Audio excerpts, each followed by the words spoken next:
আপনারা হয়তো এর মধ্যে জেনেছেন TSECL যারা আমাদের বিদ্যুৎ বন্টন করে, তারা বিদ্যুতের মাশুল বাড়ানোর জন্য ত্রিপুরা বিদ্যুৎ রেগুলেটরি কমিশনের কাছে জানুয়ারি মাসে আবেদন করে। এটার উপরে রেগুলেটরি কমিশন যারা এই মাশুল বৃদ্ধির পক্ষে বা বিপক্ষে বক্তব্য রাখবেন, তার জন্য একটা হিয়ারিংয়ের ডেট করে আজকে 12টা থেকে। আমরা বিদ্যুৎ ভোক্তা ও কর্মচারী কল্যাণ সমিতির পক্ষ থেকে আমরা রেগুলেটরি কমিশনের চেয়ারম্যানের কাছে আজকে একটা মেমোরেন্ডাম দিয়েছি, যার কপি আপনাদের কাছে দেওয়া হয়েছে। সংক্ষেপে যেটা বিষয় সেটা হলো, এই যে মাশুল বৃদ্ধি করার জন্য তারা 10% মাশুল বৃদ্ধি করতে চায়। নানা কারণ তারা দেখিয়েছে, সেই কারণগুলো তাদেরটা তারা বলবে। আমাদের বক্তব্য হলো, বিদ্যুৎ মাশুলের উপরে নানা ধরনের চার্জ ইতিমধ্যে লাগু করা হয়েছে। Duty charge, fuel charge, fixed charge, অর্থাৎ মাশুলের যে রেট আছে বিভিন্ন স্ল্যাবে 50 ইউনিট পর্যন্ত 5 টাকা সামথিং, তারপরে এইভাবে 300-র উপর পর্যন্ত 8 টাকা সামথিং। তো ধাপে ধাপে এটা বাড়াচ্ছে এবং টাকা নেওয়ার জন্যে নানা ধরনের চার্জ। এখানেও বলা আছে রেগুলেটরি সারচার্জ নিতে চায়। কত নেবে তা বলে নাই, সিদ্ধান্ত হয়ে গেলে তারা একটা অ্যামাউন্ট বসিয়ে দেবে। আর ঘোষণা দিয়ে বলছে 10% বাড়াতে চায়। তার কারণ কি? কারণ হলো তাদের খরচ আর আয়ের সঙ্গে ডেফিসিট আছে। তাই এই ডেফিসিট পূর্ণ করার জন্যে ভোক্তাদের যেই অংশ নিয়মিত বিদ্যুৎ বিল দিয়ে যায় তাদের উপর আরও বোঝা চাপানোর ব্যবস্থা করছে। আমরা বলেছি অনেক জায়গাতে মিটার নাই, অধিকাংশ ক্ষেত্রে কম বিল হয়, আন্দাজের উপরে বিল হয়। তারপরে সব জায়গাতে মিটার ফাংশন করে না, এরকম আছে।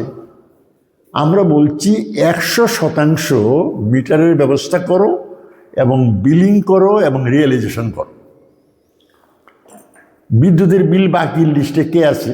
রাজ্য সরকার, কেন্দ্রীয় সরকারের যে বিভিন্ন সংস্থা এখানে আছে তারাই বিল দেয় না। তা আমরা বলছি যে সবার কাছ থেকে যদি তোমাদের হিসাব মতো যা রেভিনিউ আসার কথা এটা যদি আসে, তাইলে এই মুহূর্তে তারিফ বাড়ানোর কোনো প্রয়োজন নাই। এটা আমরা আমাদের যুক্তি দিয়ে বলেছি। জেনারেশন হতো এই যে আমাদের রুখিয়া, বরমুরা এবং হাইডেল প্রজেক্ট, আমাদের ডম্বর, এগুলো প্রায় বন্ধের মুখে। কোনো রকম রুখিয়ার একটা ইউনিট চলছে, বরমুরা বন্ধ, হাইডেল পাওয়ার বন্ধ।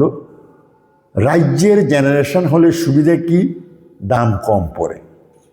এখন রাজ্যে ডিমান্ড আছে কিন্তু আমাদের জেনারেশন নাই, ফলে আমাদের বাইরে থেকে কিনতে হয়, বেশি দামে কিনতে হয়। রাজ্যে যদি জেনারেশন বাড়ত তাহলে তাদের সুবিধা হতো যে কম দামে এটা পেত।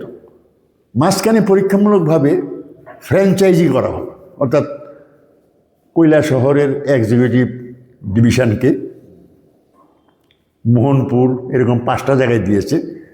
কৈলাসহরেরটা পালিয়েছে, তাকে 3 টাকা 26 ইউনিট প্রতি বিদ্যুৎ দিয়েছে।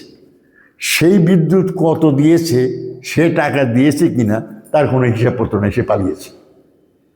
তাইলে এই ফ্র্যাঞ্চাইজি করে আবার লস হয়েছে। এই লসের পরিমাণ এখন প্রায় 1800 কোটি টাকা।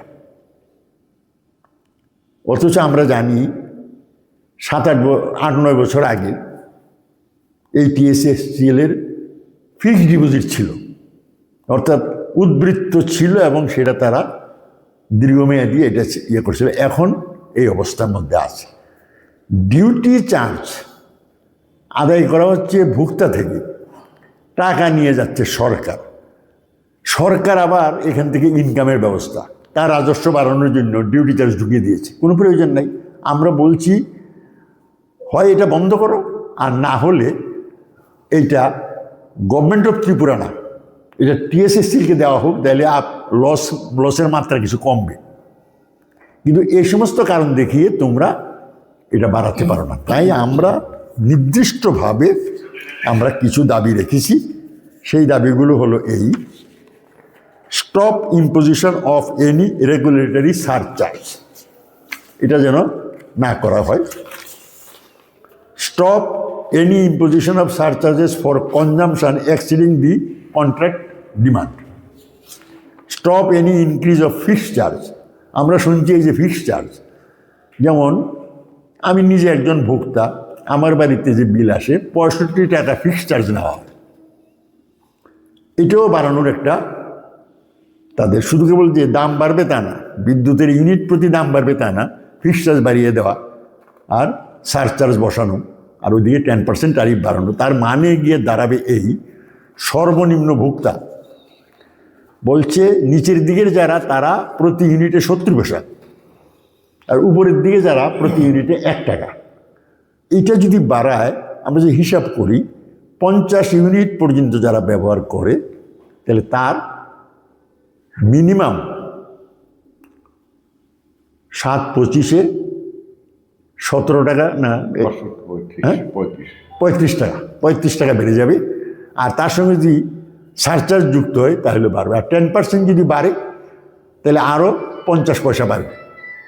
এইসব মিলিয়ে আমরা দেখছি যে 300 ইউনিটের বেশি যারা ব্যবহার করে তাদের মাসে যদি তারা যেটা চায়, ফিক্সড চার্জ বাড়ালো, সারচার্জ বসালো, বিদ্যুতের দাম বাড়ালো, তাহলে 400 থেকে 500 টাকার বিল বেশি আসবে যারা 300 ইউনিট বা তার উপরে যারা ব্যবহার করে।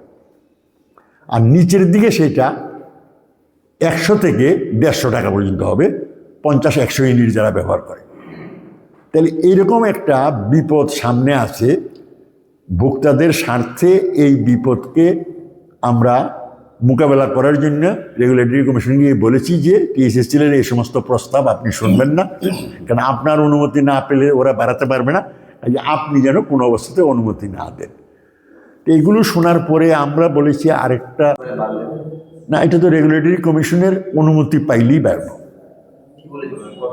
না, এটা বলে না। রেগুলেটরি কমিশন বলছে আমরা এখন TSSCL-এর বক্তব্য শুনলাম, আপনাদের বক্তব্য শুনলাম, বিদ্যুৎ দপ্তরের বক্তব্য আমি শুনব, শোনার পরে উনি সিদ্ধান্ত নেবেন। প্রস্তাবটা হলো যে 10% ট্যারিফ বাড়াও। আরও অনেক কথা আছে, এই যে লস আছে কাভার করার জন্য যদি 10% করে বাড়ানো হয়, 15 বছরে নাকি লস কাভার করবে। 20% বাড়ালে 8 বছরে ওই 1800 কোটি টাকা এসে যাবে। 30% বাড়ালে এটা 5-5.5 বছরে হয়ে যাবে। এই নানা ধরনের বিষয় তারা বলছে। যে ঘাটতিটা বলছে, এটা মানে কার দোষটা, কার মানে গ্রাহকদের না দপ্তরের? গ্রাহকের দোষ আছে যারা পেমেন্ট করে না। বহু মানে লোক আছে পেমেন্ট করে না। এই পেমেন্ট করার জন্য তাদের উপর যে চাপ দেওয়া বা চুরি যেটা হয় তার বিরুদ্ধে আইনি ব্যবস্থা নিয়ে এগুলো নিয়ে তারা তেমনভাবে করছে না। আর হলো নিজস্ব জেনারেশন নাই, কর্মচারীদের বেতন ভাতা ইত্যাদি অ্যাডমিনিস্ট্রেটিভ এক্সপেন্ডিচার বেড়ে যাচ্ছে, আর সেই তুলনায় রোজগার হচ্ছে না, তাই তারা ঘাটতির মধ্যে আছে। এই ঘাটতি এখন ভোক্তার কাঁধে চাপিয়ে দেওয়ার আছে। আর সরকার এখানে তো হাত পা ধুয়ে ফেলেছে, সে আর কিছু করছে না, উল্টা ডিউটি চার্জের নামে সে কিছু ট্যাক্স নিয়ে যাচ্ছে। আমরা বলছি ডিউটি চার্জ চালু হয়েছে যেহেতু, ঠিক আছে থাকুক, এই টাকাটা TSSCL-কে দেওয়া হোক, সরকার যেন না নেয়, কারণ এটা লস রানিং অবস্থায় আছে। আসলে এখন তো বিদ্যুৎ বেসরকারি ক্ষেত্রে পাঠিয়ে দেওয়ার যে চেষ্টাটা হচ্ছে, এই চেষ্টার মধ্যে এই যে কর্পোরেশনগুলো আছে গোটা দেশে সবগুলোকে বিপদে ফেলা হচ্ছে এবং বিপদে ফেলে একদিন বলবে যে তোমরা পালাও, তাইলে আমরা ইয়েকে দিয়ে দেবো আর কি, দেশকে দিয়ে দেবো। এই যে বিদ্যুৎ বিল যেটা প্রটেস্টের মধ্যে আর সাহস করলো না, এবারে পার্লামেন্টে সাবমিট করতে সাহস পেল না, কিন্তু যে কোনো সময় আনবে এটা।